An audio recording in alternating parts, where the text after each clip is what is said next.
첫 번째 시간으로 당뇨에 대해서 살펴보도록 할게요. 당뇨를 첫 주제로 잡은 이유는 최근 비만 치료제로 나온 제품이 당뇨 치료제로 만들어졌다가 비만 치료제로 사용이 되고 있기 때문이기도 합니다. 그 원리도 알 겸, 그리고 현대인의 가장 많은 생활습관병 중에 하나인 당뇨, 요즘 아이들에게도 있다고 하죠. 물론 당뇨의 원리도 살펴보지만 호르몬에 거스르지 않으면서 건강할 수 있는 방법도 같이 살펴볼까 합니다. 먼저 당뇨의 아주 기본적인 원리를 이해하고 계신다면 그 외에 어려운 내용이 좀 더 쉽게 받아들여지실 거고요. 생활 속에서 건강을 지키는 데 도움이 될 거라 생각이 됩니다. 그림을 보여드리고 있는데 혈액 내에 있는 당의 수치가 혈당의 수치죠. 최근에는 당화혈색소라고 해서 적혈구와 결합되어 있는 당의 양을 측정하기도 합니다만 결국은 혈액 속 당이 만들어낸 결과물이기 때문에 그냥 혈관 속 당의 양이 중요하다 이렇게 생각하시면 좋을 것 같아요. 혈당은 일정 범위 내에서 오르락내리락 해야 됩니다. 제가 숫자도 적어놨는데 별로 중요하진 않고 여러분들이 수치를 봤을 때 참고할 만한 정도라고 생각하시면 됩니다. 70에서 100이라고 하는데 이 또한 사람마다 살짝 차이가 있을 수 있기 때문에 그냥 참고로 보시면 될 것 같고요. 혈당은 이 안에서 오르락 내리락 해야 됩니다. 밥을 먹으면 오르고 밥을 먹은 지 오래됐으면 떨어집니다. 당뇨는 어떻게 오느냐? 혈관 내에 당 수치가 급격하게 오르는 경우가 시작입니다. 제가 옆에 스프링을 그려놨는데 당이 급격하게 오르는 식사를 하면 스프링이 최대한 당겨집니다. 그런 상태에서 우리 몸은 정상화시키기 위해서 기준 범위 안으로 혈당 수치를 조절하기 위해서 줄입니다. 빠른 속도로. 이때 나오는 호르몬이 인슐린인데 자세한 설명은 뒤에 하도록 하고요. 인슐린이 나오면서 급격하게 떨어집니다. 왜냐하면 급격하게 나왔으니까요. 그래서 스프링을 연상하면 제일 좋습니다. 급격하게 줄어듭니다. 그러면 기준 범위 아래로 혈당이 떨어집니다. 어떻게 될까요? 당은 우리 몸에서 굉장히 중요한 영양소이고요. 뇌는 포도당만을 에너지원으로 써요. 그런데 혈당이 기준치 아래로 떨어지게 되면 뇌는 비상상태에 걸립니다. 시스템이 셧다운될 위기에 봉착했다고 보는 거죠. 그래서 우리 몸에 신호를 보냅니다. 빨리 무언가를 먹으라고. 그러면 또 허겁지겁 먹게 됩니다. 그러면 다시 당이 치솟습니다. 그리고 다시 인슐린이 과다하게 나옵니다.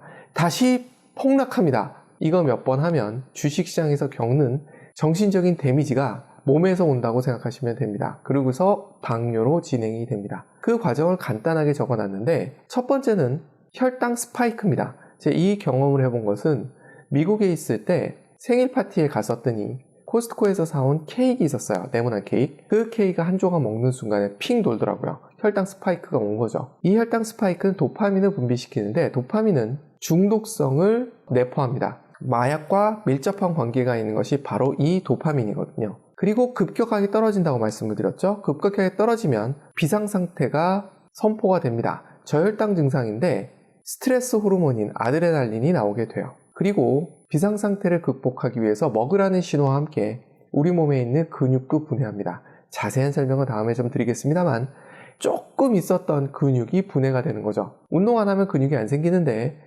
그나마 혈당 스파이크를 줌으로써 그나마 있던 조금 남아있던 근육까지 분해시켜버리는 결과를 가져옵니다. 이런 상태에서 단 걸 또 먹게 되면 혈당이 다시 치솟고 이걸 몇 번 반복하면 인슐린이 계속 나오게 되는 거죠. 인슐린은 간단하게 말씀드리면 세포한테 당을 먹으라고 알려주는 거예요. 세포의 초인종을 누르는 겁니다. 요즘은 없는데 예전에 아이들이 장난삼아 아파트 꼭대기층부터 아래층으로 뛰어내려가면서 모든 집을 띵동띵동 하면서 내려가는, 그걸 여러 번 하게 되면 어떤 일이 생기냐 하면 주부들이 문을 안 열어주기 시작합니다. 이런 현상이 세포에도 일어나요. 이것을 인슐린 저항성 당뇨라고 해요. 2형 당뇨가 바로 이런 형태라고 보시면 됩니다. 혈액 중에는 당이 충분히 많은데 그 당이 세포로 들어가지 못해요. 그러면 세포는 배고프다고 느끼고 배고프다고 느낀 세포는 뇌에 먹을 걸 달라고 요청을 합니다. 그러면 사람은 혈당을 측정할 방법이 없기 때문에 또 먹습니다. 그럼 혈당이 또 오르죠. 이걸 반복하다 보면 인슐린 공장인 췌장이 고장나기도 해요. 1형 당뇨입니다. 이런 상황을 극복하려면, 이런 상황이 생기지 않게 하려면 어떻게 해야 될까요? 가장 좋은 방법은 당 수치가 급격하게 오르는 걸 막아주면 됩니다. 문제는 우리 몸은 당을 너무 사랑해요. 인류다운 인류의 조상이 지구상에 나타난 것이 200만 년 전이라고 하는데 농경이 시작된 것은 10,000년 전입니다. 그 사이 인간은 탄수화물을 찾아 여기저기 헤매는 존재였어요. 그래서 탄수화물을 발견하면 허겁지겁 먹는 것이 몸에 배어 있었습니다. 물론 그때도 혈당 스파이크가 왔을지도 몰라요. 하지만 두 가지 이유로 걱정을 안 해도 됐던 거죠. 하나는 식이섬유가 많았고요. 또 하나는 저혈당 증상이 왔을 때 다시 먹을 수 있는 탄수화물이 없었던 거죠. 그래서 자연스럽게 제자리를 찾아갔는지도 모릅니다. 하지만 지금은 어떤가요? 주변에 탄수화물 먹거리가 널렸습니다. 특히 대부분의 간식거리들은 탄수화물입니다. 심지어 식이섬유가 없는 고정제의 당들입니다. 이러한 내용들을 바탕으로 우리는 어떤 식습관을 해야 될지가 자명하게 나옵니다. 탄수화물의 양을 줄이고 탄수화물의 흡수 속도를 줄이는 겁니다. 무엇이 다르냐? 먹는 양을 줄인다기보다는 탄수화물의 양을 줄여야 돼요. 그런데 탄수화물을 먹고 포만감을 느껴보신 적이 있으신가요? 탄수화물은 탄수화물을 부르죠. 포만감은 없이. 그런데 지방을 먹으면 어떤가요? 포만감이 옵니다. 단백질은 어떤가요? 역시 포만감을 느끼기에 적합해요. 그래서 저탄고지라든가 단백질 위주의 식사를 이야기하는지도 몰라요. 그래서 식사 습관을 가질 때 순서를 신경 쓰면 양이 많은 분들도 혈당 스파이크를 피할 수 있는 겁니다. 무엇부터 먹는다? 단백질과 지방은 부작용이 있을 수 있지만 부작용이 없는 음식, 뭐냐면 식이섬유입니다. 양식을 보면 처음에 샐러드부터 나오죠. 물론 샐러드에 있는 소스에 당을 많이 넣은 경우는 문제가 되겠습니다만 샐러드 자체는 굉장히 좋습니다. 가끔 소도 풀만 먹는데 살이 찐다. 그래서 샐러드만 먹어도 살이 찐다라고 얘기하시는 분이 있는데 정말 안타깝습니다. 식이섬유는 기본적으로 우리 몸에 흡수되지 않습니다. 소는 흡수할 수 있는 이유는 위가 4개이고 그 안에 식이섬유를 분해하는 박테리아가 있기 때문이에요. 인간은 없습니다. 그래서 식이섬유는 흡수되지 않아요. 대신에 포만감을 주고 뒤에 들어오는 탄수화물의 흡수 속도, 제가 두 번째 속도 얘기했죠? 속도를 늦춰줍니다. 그래서 첫 번째가 식이섬유, 야채를 많이 먹는 거예요. 근데 이걸 많이 먹으라 그래도 내가 먹고 싶어야지 많이 먹죠? 그래서 내가 좋아하는 야채를 찾으셔야 돼요. 주의, 과일 아닙니다. 야채입니다. 왜냐하면 과일도 당을 가지고 있거든요. 좋아하는 껍질째 드실 수 있는 과일을 찾아보시기를 권해드립니다. 사과를 껍질을 깎아버리면 당만 흡수하는 것과 거의 다르지 않습니다. 그렇다고 해서 수박을 껍질째 먹을 수는 없죠? 그러니까 껍질째 먹을 수 있는 과일을 찾으시면 좀 낫습니다. 아시는 분은 키위도 껍질째 드시던데 그 정도로 하실 수 있는 분은 거의 없으실 거라고 생각이 되어져요. 그리고 껍질째 먹는 게 처음에는 좀 어색하실 수 있는데 드시다 보면 맛있습니다. 껍질에 맛이 있거든요. 포도를 먹을 때 껍질째 씹어보시면 포도 껍질에 있는 맛이 느껴지거든요. 물론 약간 떫은 맛도 있는데 특별한 맛도 즐기실 수 있습니다. 그리고 껍질에는 식이섬유 이외에도 좋은 성분들이 굉장히 많습니다. 그런 다음에 단백질을 드시면 좋아요. 딱 양식의 식사 순서죠. 물론 식전빵이 나오는 경우가 있는데 식전빵은 호밀빵 또는 통밀빵 등을 이용하시면 좀 더 좋습니다. 한식을 먹을 때 어떻게 하면 좋을까요? 반찬을 쭉 깔아놓지 않습니까? 대부분의 반찬들이 나물 반찬이죠. 그 나물 반찬을 다 비워버립니다. 그리고 밥을 기다리게 되는 거죠. 이렇게 되면 식이섬유를 충분히 먹은 상태가 되고 물론 이 안에 비타민도 많고 미네랄도 많고 다른 영양소들이 굉장히 많기 때문에 좋기도 하지만 포만감이 와요. 그렇기 때문에 그 뒤에 먹는 밥, 흰쌀밥의 당이 흡수되는 속도를 떨어뜨릴 수도 있고 조금만 먹어도 충분히 배가 부를 수도 있습니다. 만약 이렇게 먹는데도 밥을 여전히 똑같은 양을 먹는다면 야채를 더 드시기를 권해드리고 그리고 좋은 단백질을 더 많이 드시기를 권해드려 봅니다. 찾으시면 되시는 것 같아요. 내가 좋아하는 야채, 채소, 단백질 공급원 등등등을 찾아보시면 좋은 것 같습니다. 두 번째는 똑같은 양을 먹더라도 천천히 드시면 훨씬 좋습니다. 빨리 먹기 때문에 빨리 흡수돼서 스파이크가 오고 오르락내리락 하는 거거든요. 결국은 천천히 흡수될 수 있는 방법을 찾는 것 굉장히 중요합니다. 그래서 식이섬유는 다시 한번 등장을 하고요. 그리고 이 속도면에서 생각할 것은 단순당을 적게 먹으라는 겁니다. 복합당을 드시면 분해되는, 다시 얘기해서 소화되는 시간이 걸리기 때문에 훨씬 더 속도를 늦출 수 있습니다. 간단하게 정리해봤습니다. 식이섬유의 장점입니다. 식이섬유의 장점에 제가 표시해둔 데 보이시죠? 포도당, 이것이 우리 몸으로 흡수되는 당의 형태거든요. 그리고 당뇨는 이 포도당 수치가 높다는 것을 의미해요. 이것이 높아지는 속도를 낮춰줍니다. 그리고 탄수화물이라는 큰 범위 안에는 저런 부류가 가능해요. 크게 당류라고 이야기를 하고 그 안에는 단순당과 복합당으로 나누어집니다. 단순당은 단당류와 이당류로 나눠지고요. 단당류에는 포도당, 과당, 갈락토스 등이 있어요. 그리고 당알코올이라는 것이 있는데 당알코올은 흡수가 되지 않습니다. 포도당, 그리고 과일, 설탕 등에 들어있는 과당, 그리고 우유에 들어있는 유당이 분해되면 만들어지는 갈락토스 등이 우리 몸으로 흡수돼서 모두 포도당이 되어서 사용이 되어집니다.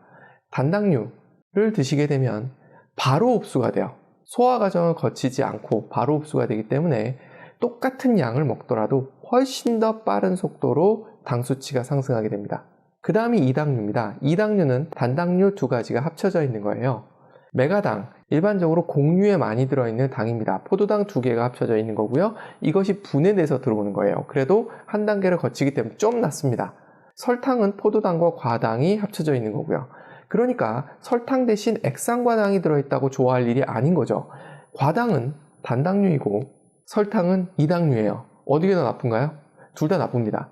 그리고 유당불내증이 있어서 우유 먹으면 설사한다고 걱정하시는 분이 있는데 인간은 우유를 아주 어린 시절 모유를 먹을 때만 먹는 것이지 계속 먹는 게 아니에요. 우유를 계속 먹는 지방에서도 주로 우유 그 자체를 먹는다기보다는 주로 발효시켜서 먹게 되죠. 이 발효 과정은 유당을 분해시키는 과정이라고 생각하셔도 됩니다. 인간의 장에는 유당을 분해할 수 있는 효소가 어린 시절에 잠시 있다가 안 나옵니다. 그런데 우유를 계속 먹으면 조금씩 나오기는 해요. 그래서 다시 유당불내증이 극복은 됩니다. 우유에 대해서는 다음에 한번 길게 설명을 한번 드릴 기회가 있으면 설명을 드리겠습니다만 생우유 자체는 그다지 추천하고 싶은 음식은 아닙니다. 그리고 복합당의 한 종류는 올리고당이 있습니다. 올리고당이 좋은 점은 역시 이 올리고당을 분해할 수 있는 효소가 우리 몸에 없다는 점이에요. 대신 우리 장 안에 살고 있는 좋은 유익균들, 프로바이오틱스라고 표현도 하고 마이크로바이옴이라고도 표현을 하던데 얘네들의 먹이가 되어줍니다. 그래서 건강에 도움은 줘요. 그러면서 흡수는 안 돼요. 착하죠? 그래서 요즘은 올리고당을 이용해서 단맛을 내는 경우들이 많이 있습니다. 그리고 다당류, 곡류에 많이 들어있는 전분, 글리코겐은 우리 몸에 저장되는 다당류의 형태예요. 간과 근육에 주로 저장이 되는 형태입니다. 그리고 놀랍게도 식이섬유도 다당류입니다. 이것 때문에 분해돼서 흡수된다라고 주장을 하는데 결합 형태가 다르고 결합 형태가 다르다는 것은 분해하는 효소가 다르다는 것이고 분해하는 효소가 없으면 흡수가 안 된다는 겁니다. 그래서 식이섬유는 흡수가 되지 않는 복합당입니다. 보시면 우리 몸에서 흡수 못하는 당도 있어요. 그렇기 때문에 당류라고 모두 다 같이 취급하면 안 되겠죠? 전분도 아밀로스와 아밀로펙틴 이렇게 두 가지로 나뉘어지는데 그림을 보여드리겠습니다. 보면 아밀로스는 길이로 되어 있고 아밀로펙틴은 가지가 있고 글리코겐은 가지가 굉장히 많죠.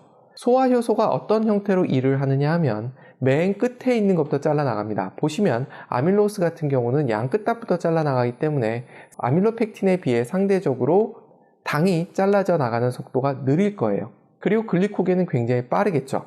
글리코겐은 우리 근육에서 당을 저장하는 형태라고 말씀을 드렸으니까 잠시 빼고 아밀로스와 아밀로펙틴만 봐도 아밀로펙틴보다 아밀로스가 함량이 많은 걸 드시는 게 좀 더 당의 흡수 속도를 떨어뜨릴 수 있을 겁니다. 똑같은 양을 먹었을 때요. 어른들이 찹쌀을 먹으면 소화가 잘 된다고 이야기하시죠?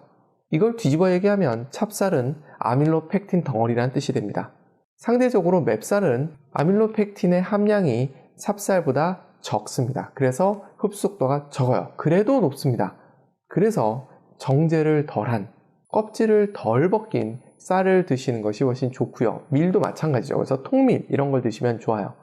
개인적으로 피자를 굉장히 좋아합니다. 집에서도 해먹는데 일반 밀가루를 쓸 수도 있지만 통밀가루를 쓰면 어떤 현상이 생기느냐 하면 상대적으로 많이 먹어도 통밀이기 때문에 살이 덜 찌더라고요. 아침에 몸무게를 재보면 달라요. 사서 먹는 피자의 도우는 그냥 밀가루입니다.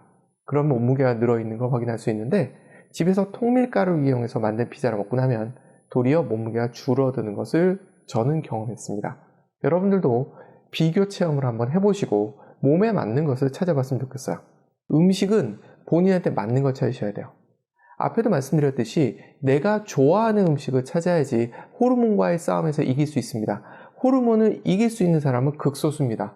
호르몬과 싸워서 이기기보다는 호르몬을 잘 다룰 수 있는 그런 먹거리를 찾는 것이 훨씬 좋습니다. 그래서 내가 좋아하는 채소류를 많이 찾아보시는 것 굉장히 좋은 방법입니다.